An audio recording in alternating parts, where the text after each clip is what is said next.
No vídeo de hoje eu quero abordar 15 erros do pastor Elias Soares. O pastor Elias Soares é um dos críticos do Adventismo e tem feito alguns vídeos no seu canal no YouTube para tentar me refutar, para tentar refutar o Adventismo, pois eu assisti ao um dos últimos vídeos dele em que ele fala a meu respeito e eu encontrei pelo menos 15 erros cometidos por ele. E eu quero demonstrar para você esses erros agora, à luz da Bíblia e à luz dos fatos.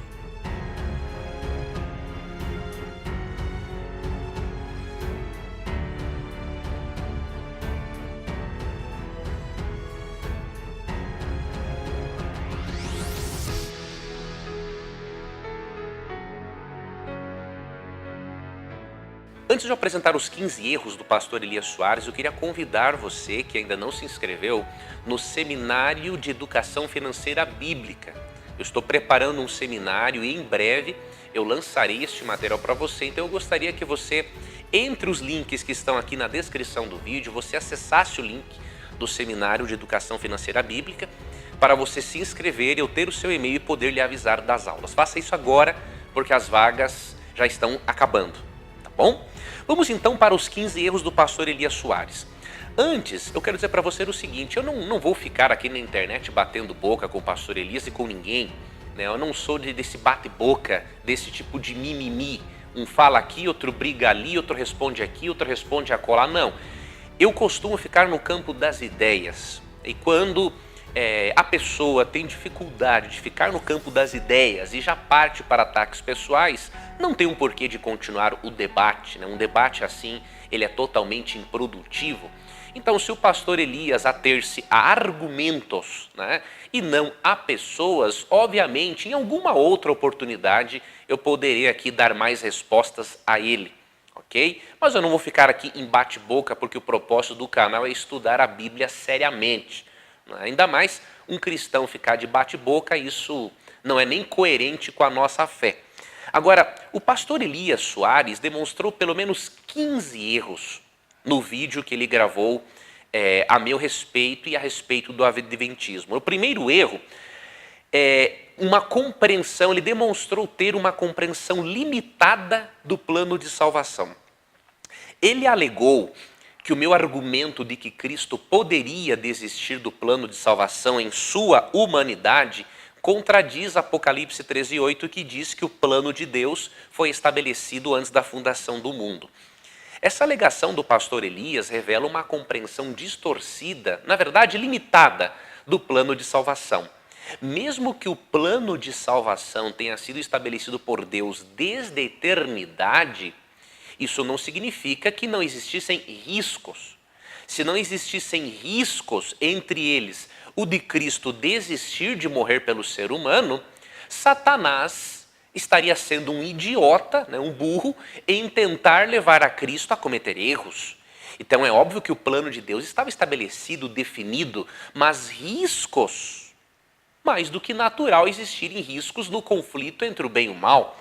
E alguns textos que nos mostram isso e que revelam que o pastor Elias Soares tem uma compreensão limitada do plano de salvação e do conflito cósmico, veja, por exemplo, Mateus 26, 38 e 39. Cristo, na sua humanidade, ele diz o seguinte: então lhes disse, a minha alma está cheia de tristeza até a morte. Ficai aqui e vigiai comigo. Por que a alma dele ficaria cheia de tristeza até a morte, se aqui um risco não estivesse envolvido? Será que Cristo não sabia que o plano de salvação foi estabelecido antes da fundação do mundo? Ele sabia, mas em sua humanidade ele estava enfrentando aqui um conflito cósmico, ele estava passando por uma opressão muito grande, por receber todos os pecados da humanidade. E aí no verso 39 continua, e indo um pouco adiante, prostrou-se sobre o seu rosto, orando e dizendo, meu Pai, se possível, passa de mim este cálice. Todavia, não seja como eu quero, mas como tu queres. Então esse texto demonstra que em sua humanidade, Cristo sentiu o peso dos nossos pecados e a opressão dos seres demoníacos sobre ele. Então o fato de o plano ser estabelecido desde a eternidade e ser um plano impecável da parte de Deus, não significa que Cristo, em sua humanidade, não percebesse alguns riscos. Afinal, ele estava lutando contra um inimigo muito poderoso que é Satanás. Outro texto importante que demonstra a limitação do pastor Elias em compreender o plano de salvação e o conflito cósmico é Mateus 27, não é? 45 e 46. E desde a hora sexta houve trevas sobre toda a terra, até a hora nona. E perto da hora nona exclamou Jesus em alta voz, dizendo, Eli, Eli, lema sabactani? Isto é, Deus meu, por que me desamparaste? Perceba que a argumentação do pastor Elias, ela é limitada por quê?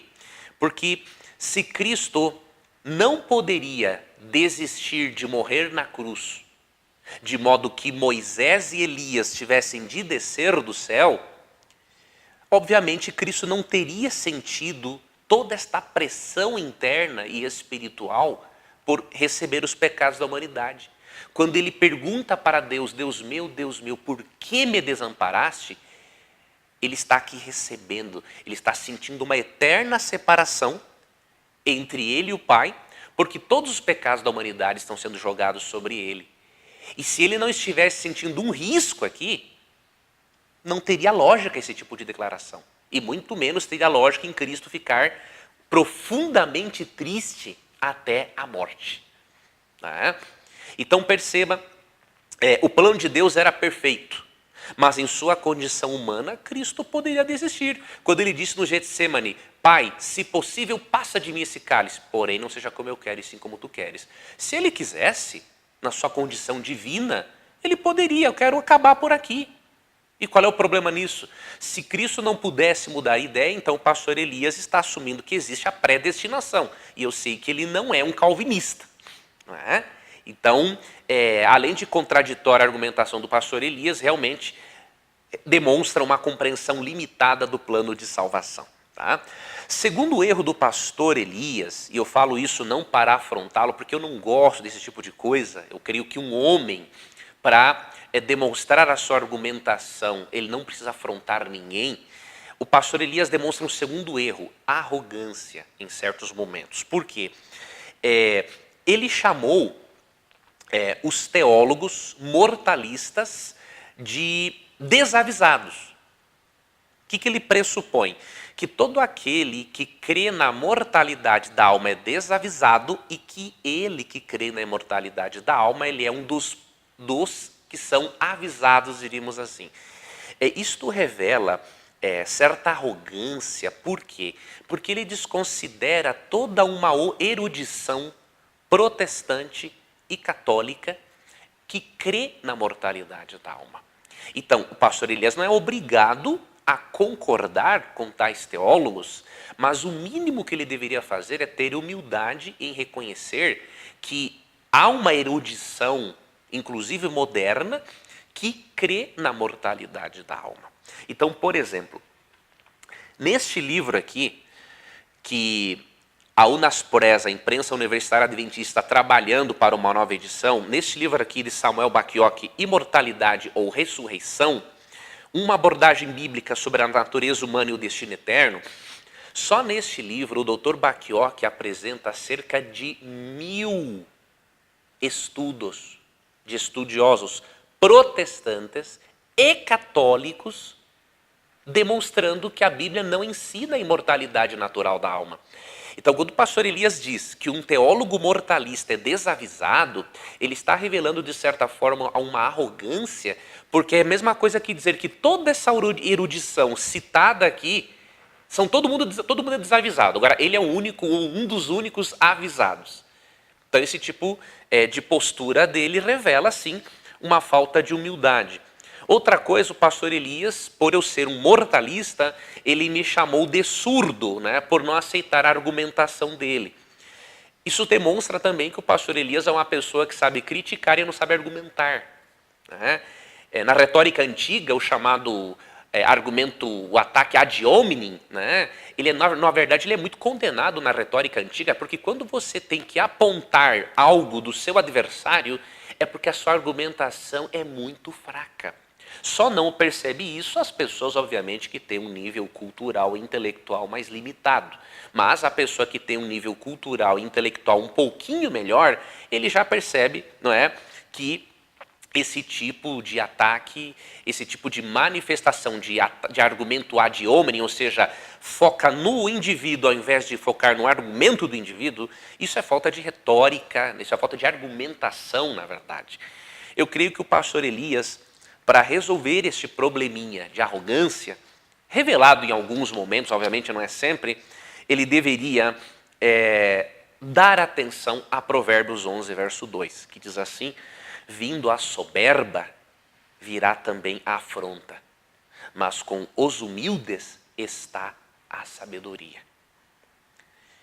E além de Provérbios 11, 2, outro texto que ajudaria o pastor Elias Soares é Provérbios 29, 23, que diz o seguinte: a soberba do homem o abaterá, mas a humildade de espírito obterá honra.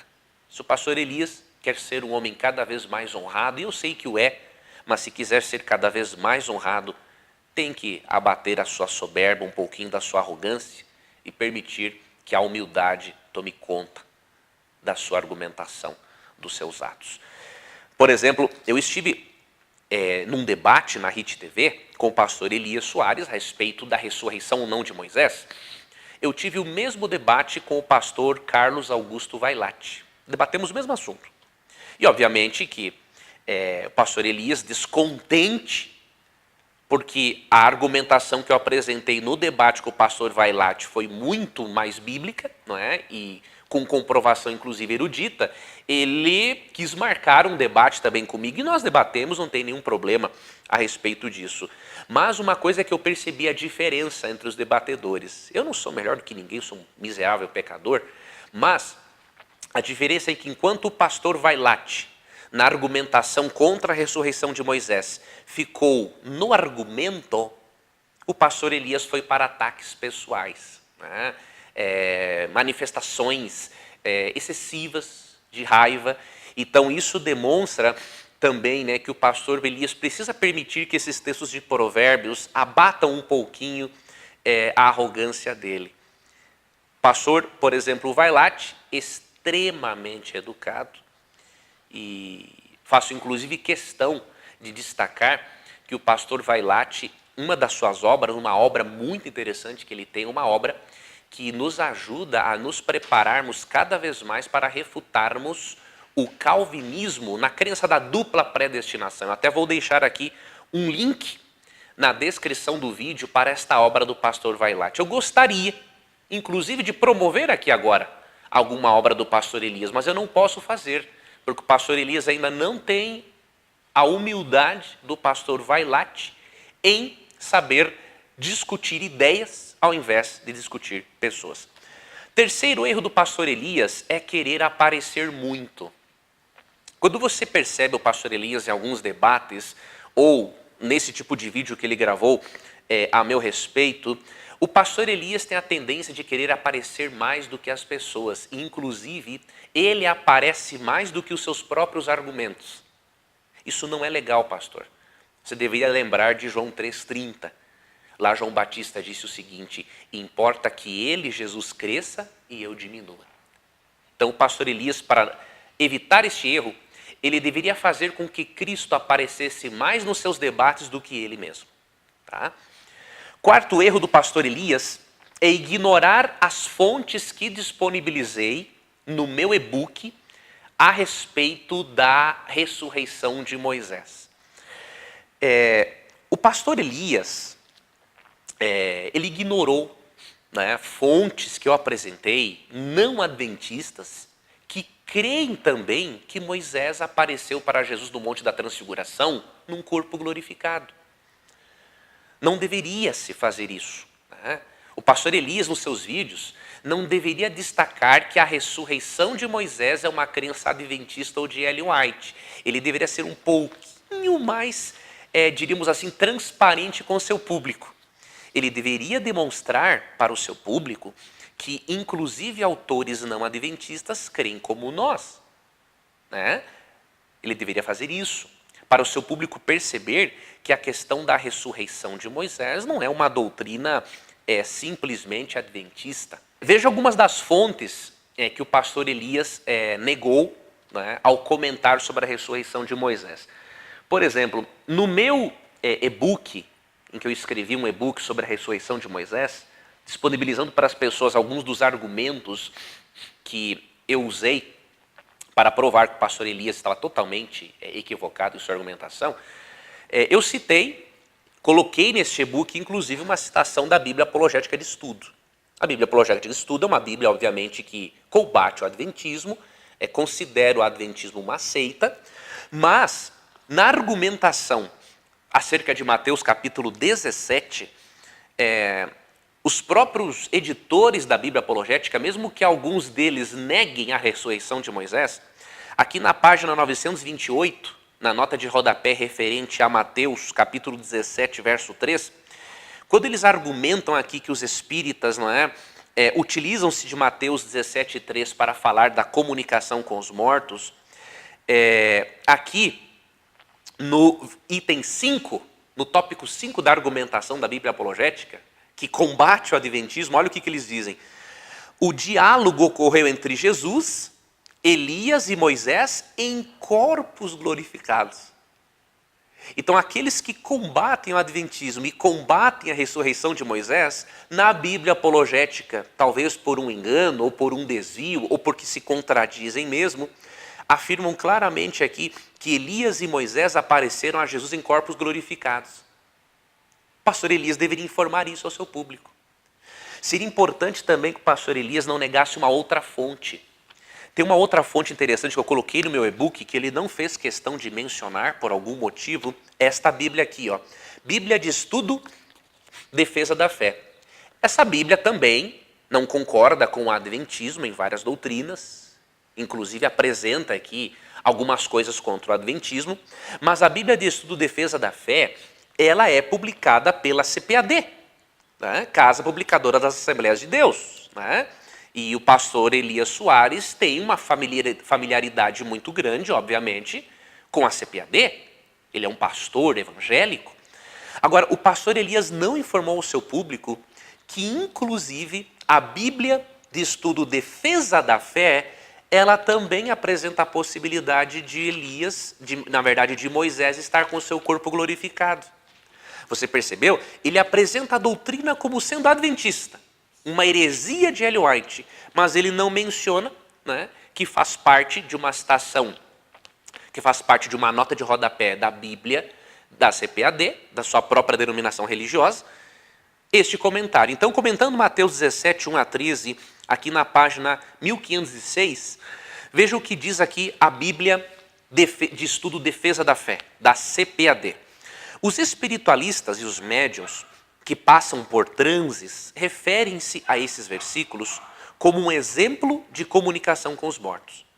Eles não percebem que Elias nunca morreu, óbvio, então ele pôde realmente estar na transfiguração lá com Jesus, mas na verdade foi arrebatado ao céu.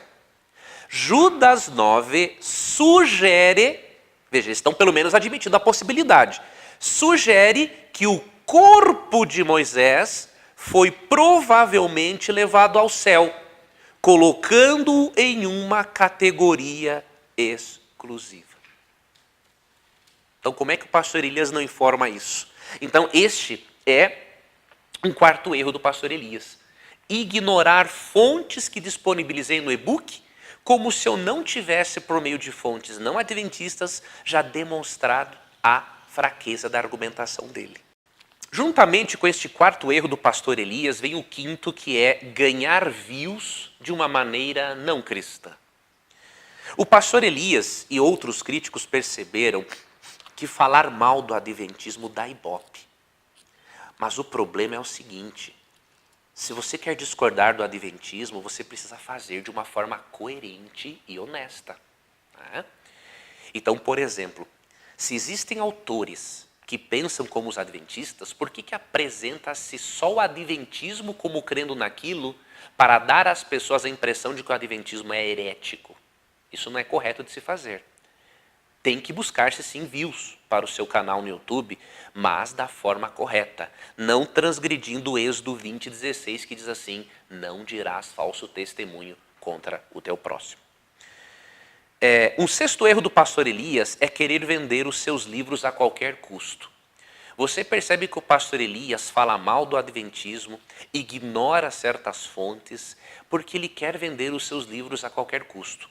É óbvio que o pastor Elias deve trabalhar para vender os seus livros, né? E eu percebo que os seus livros são muito bem escritos, editados, né? E impressos com material de qualidade. Eu tenho os livros do pastor Elias. Entretanto, pastor, você não deve tentar vender os seus livros a qualquer custo. Você não pode usar o adventismo simplesmente para ganhar ibope, se você percebe que há coisas no adventismo que são coerentes com a fé de outros cristãos protestantes. Por que se ataca o adventismo e não se atacam esses outros cristãos protestantes? Então essa não é uma forma correta de ganhar views e muito menos de vender livros.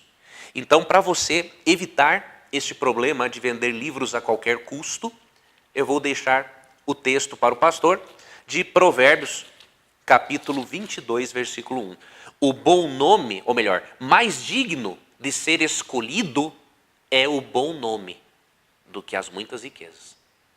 E a graça é melhor do que a riqueza e o ouro. Então, um bom nome, pastor, uma boa reputação, utilizar-se da metodologia correta é muito melhor do que dinheiro. Sétimo erro do pastor Elias: ignorar a erudição moderna sobre o tema da imortalidade da alma. Eu já falei algo a princípio, mas eu quero me deter mais nisso aqui agora. O pastor Elias, ele tem um costume de chamar, como eu destaquei antes, de desavisados os teólogos que creem na mortalidade da alma. Porém, como eu mencionei antes, só no livro do Dr. Samuel Bacchiocchi que eu mostrei para você, 1000 eruditos. 1000 estudos mostrando a mortalidade da alma. E o pastor Elias também ignora, entre outras fontes, esta obra aqui. Esta obra aqui, em inglês, traduzindo o título, seria assim: O Fogo que Consome. Um estudo bíblico histórico sobre a doutrina da punição final. Tá? Esse livro aqui é de um teólogo evangélico, Edward William Fudge. Este livro aqui tem quase 500 páginas. Na visão do pastor Elias, esse teólogo protestante, ele é um teólogo e também um advogado, esse autor é um desavisado, na visão dele. Só que isso também revela que, além de ignorar esse tipo de fonte, o pastor Elias falta com a humildade. Por quê? A revista, a New Oxford Review, como que ela definiu este livro aqui, de William Fudge? Ela definiu esse livro da seguinte forma: enérgico e direto ao ponto, excepcionalmente imparcial. Eu gostaria muito que o pastor Elias, na forma como aborda o assunto, ele fosse imparcial, mas ele não é. Fudge foi imparcial. Ele citou muitos eruditos que creem na mortalidade da alma e na imortalidade da alma, e ele refutou com muita clareza a imortalidade da alma. Então o pastor Elias não devia negar esse tipo de fonte. Óbvio, não é obrigado a concordar. Mas dizer, por exemplo, que esses eruditos são desavisados, aí já falta com a humildade, né? Um camarada que tem a sua obra elogiada pela New Oxford Review, que chama esta obra de uma obra sendo enérgica e direta ao ponto, excepcionalmente imparcial, né? Desacreditar uma obra dessa, sem avaliá-la nos detalhes e considerar o autor um desavisado porque ele não crê como o pastor Elias, isso demonstra que falta humildade, isso demonstra também que ele não deveria ignorar a erudição moderna a respeito do assunto. Quer falar mal da mortalidade da alma? Então não cite só os adventistas, citem também os protestantes, católicos, né? E cite também os amigos que deram os seus depoimentos no meu seminário sobre mortalidade da alma. No meu seminário eu mostrei esse pastor evangélico, pessoas líderes de igreja que abandonaram a doutrina da imortalidade da alma. Mas o detalhe é que eles ficam, os críticos do adventismo ficam tão irritados com isso, que eles não conseguem ficar no argumento e começam a tentar desmerecer as pessoas.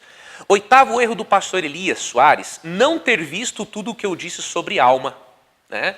Por exemplo, ele alegou no seu vídeo que eu ignorei que o termo alma é um termo polissêmico, ou seja, aqui tem vários significados. Na verdade, eu não ignorei este princípio básico de interpretação bíblica, né? De que há termos polissêmicos. O que acontece, pastor, é que você não viu todos os vídeos que eu gravei sobre o assunto.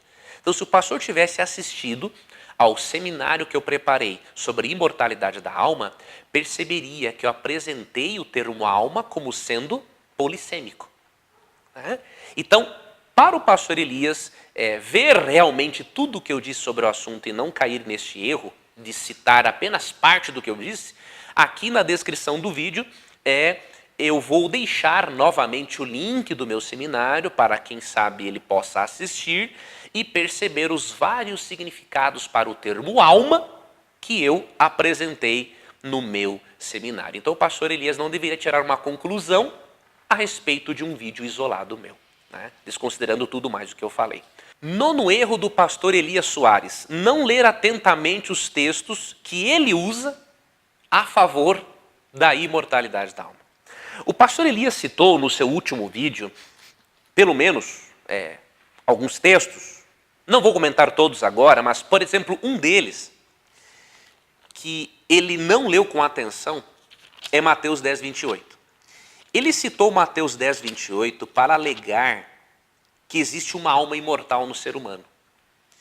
Só que quando ele cita Mateus 10, 28, ele está aqui cometendo um erro de não ler atentamente o texto na própria língua portuguesa. O que diz Mateus 10, 28? E não temais os que matam o corpo e não podem matar a alma. Agora, olha o restante do texto. Temei antes aquele que pode fazer perecer no inferno a alma e o corpo. Duas conclusões nós chegamos aqui. Que o ser humano não deve ter medo de quem não pode matar a alma, mas pode matar o corpo. Mas ele tem que ter medo daquele, que é Deus, que pode fazer perecer no inferno a alma e o corpo. O que o texto está dizendo? Que a alma é imortal? É o contrário. Ele está dizendo que Deus vai fazer perecer no inferno a alma e o corpo. Então, se o pastor Elias lesse com atenção, ele vê que, na verdade, Mateus 10, 28 é um tiro no próprio pé dele. Porque o texto não diz que a alma vai ser eterna, vai ficar eternamente sendo queimada no inferno. Aqui é dito o seguinte: e não temais os que matam o corpo e não pode matar a alma. Ou seja, o ser humano pode matar o corpo, mas não pode matar a alma. Temei antes aquele que pode fazer perecer no inferno a alma e o corpo. Então o texto claramente diz que no inferno vai perecer a alma e o corpo. Qual é o significado de alma aqui nesse texto? O contexto nos ajuda a entendermos. E o pastor Elias vai ver que, além de o próprio texto dizer que a alma vai perecer no inferno, porque Deus vai destruir a alma e corpo, o texto não diz que a alma vai permanecer para todo sempre. A palavra alma aqui não tem o significado grego que o pastor Elias e outros protestantes atribuem, e católicos também, atribuem o significado ao termo alma. Por exemplo, aqui no versículo 39, olha que interessante, a mesma palavra alma que aparece no verso 28 aparece no verso 39. E aqui Jesus diz assim, quem achar a sua vida, ou seja, a sua alma, perdê-la. E quem perder a sua vida ou alma, por amor de mim, achá-la. O que aconteceu aqui? Os tradutores, eles não colocaram a palavra alma aqui no verso 39 como no verso 28, porque isso daria um problema. Como que é possível alguém perder a alma por causa de Jesus? Só que por uma questão de coerência e de contexto, o correto seria, já que colocou no verso 28 a palavra alma, então coloca também no verso 39. Mas já que isso não foi feito, com a leitura contextual e considerando que a alma perece no inferno, de acordo com Mateus 10, 28, o texto é muito claro a respeito disso, nós podemos entender que alma aqui, no verso 28, tem o mesmo significado de alma aqui no versículo 39, que é vida. Então Cristo está dizendo o seguinte: não temos seres humanos que podem matar o corpo, mas não podem acabar com a vida eterna de vocês. Temam aquele que pode fazer perecer no inferno tanto a possibilidade da vida eterna, quanto o corpo, ou seja, pode destruir você por completo. Este é o contexto. E o pastor Elias ignorou totalmente o contexto em que o termo é utilizado e não leu com atenção o texto na língua portuguesa. Outro detalhe importante, o pastor Elias também argumenta, com base em 2 Pedro 2,4, né, que existe hoje um estado intermediário, né, em que os demônios se encontram aguardando o juízo final no momento do Guiena. E, em parte, ele está certo. Realmente existirá um lago de fogo que será aceso para castigar os ímpios, né, após os 1000 anos. Né, de acordo com Apocalipse 20, versos 7 a 10. Porém, o pastor Elias erra em dizer que neste lugar intermediário os demônios já sofrem algum tipo de punição. Né? Por quê? Mais uma vez, ele não leu com atenção o texto bíblico no próprio idioma português. O que diz 2 Pedro 2,4? Vamos ler aqui com atenção. Tá? 2 Pedro 2,4 diz assim: porque se Deus não perdoou aos anjos que pecaram, mas havendo-os lançado, aqui nessa tradução está inferno, em outras, como por exemplo a tradução ecumênica da Bíblia, está tártaro, né? Os entregou a cadeias da escuridão, ficando reservados para o juízo. Veja, se os anjos estão reservados para o juízo, eles não estão sendo punidos hoje. Simples assim. Se os demônios estão reservados para o juízo, isso significa que o castigo deles, em qualquer proporção, vai ser futuro. A palavra tártaro aqui significa lugar de escuridão, ou lugar de trevas. Na Bíblia não tem o significado grego de tártaro. De acordo com vários eruditos, inclusive imortalistas, a palavra tártaro não se refere tanto a um lugar onde se encontram os anjos, mas a um estado de trevas morais, a condição espiritual deles por terem se afastado do seu estado original de pureza. Então esses anjos estão nessas trevas morais porque abandonaram o seu estado original de pureza e pecaram contra Deus. E eles estão o quê? Reservados para o juízo. Isso é algo futuro. E que 2 Pedro 2,4 não ensina que estes anjos estão passando por algum tipo de castigo num lugar intermediário antes do lago de fogo de Apocalipse 20. Isso fica claro em Mateus 8, 29. E o pastor Elias também não considerou esse texto. Né? O que diz aqui Mateus capítulo 8, verso 29, e que demonstra que a interpretação dele de 2 Pedro 2,4 é totalmente equivocada? Diz assim: e eis que clamaram dizendo, os demônios, que temos nós contigo, Jesus, Filho de Deus? Vieste aqui atormentar-nos antes do tempo? Os próprios demônios aqui estavam dizendo que eles não estavam sendo atormentados ainda. Eles estavam dizendo aqui para Jesus, com medo de Jesus, porque eles sabiam que no futuro chegaria o momento em que eles seriam atormentados no lago de fogo. Então, se os anjos ainda não estão sendo atormentados, eles não estão sendo punidos. Então, o pastor, quando ele diz, por exemplo, que eu deveria ter feito melhor a minha lição de casa, na verdade, o pastor Elias deveria ter feito melhor a lição de casa em ler melhor o texto na própria língua portuguesa. Então, o que eu sugiro que o pastor faça? Pegue Mateus 10, 28, 2 Pedro 2,4, sublinhe alguns termos-chave, analise, reflita, para depois tirar as suas conclusões. Vamos para o 10º erro do pastor Elias Soares. Já estou indo para o final, agora esses próximos erros são mais rápidos. O 10º erro do pastor Elias foi ver além da realidade. No vídeo, O pastor Elias disse o seguinte, que ele, no seu livro, né, e inclusive nos seus debates, ele fez uma pergunta que travou os adventistas. Eu quero saber que pergunta é essa. Não sei que pergunta é essa que travou os adventistas. Na verdade, nenhum adventista foi travado em nenhum momento por uma pergunta dele, até porque as perguntas dele não demonstram profundidade argumentativa. Vários adventistas já responderam essa pergunta, inclusive o meu amigo Ricardo Oliveira, que tem um canal no YouTube, já respondeu esta pergunta dele exaustivamente, refutou com classe, mas o pastor Elias continua insistindo que essa pergunta travou os teólogos adventistas. Então, o pastor Elias ele vai além da realidade. Outra coisa que ele fez, o pastor Elias chegou a dizer no vídeo que eu tirei o meu e-book do ar porque o livro dele refutou o meu e-book. Pastor, o meu e-book foi escrito bem depois do seu livro. Outra coisa, eu não tirei o link do ar. O que aconteceu foi que eu mudei de servidor, não é? Eu mudei a hospedagem do meu conteúdo na internet e, obviamente, que com a mudança do servidor, há a mudança do link. Mas o e-book ainda existe. Tanto que eu vou deixá-lo aqui na descrição do vídeo.